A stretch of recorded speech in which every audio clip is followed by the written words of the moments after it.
It's a perfect example of life creating the path of least resistance.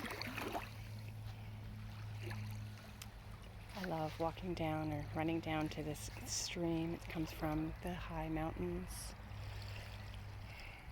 flows down in its own path, flows out to the lake.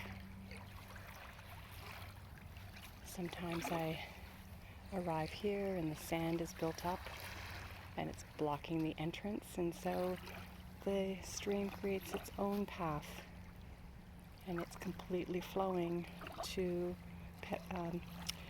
horizontal with the perpendicular to the beach. And today it looks like it's starting its new path as that sand comes in and builds up on the lake. Yeah. Beautiful. I love this spot. Have a beautiful rest of your day.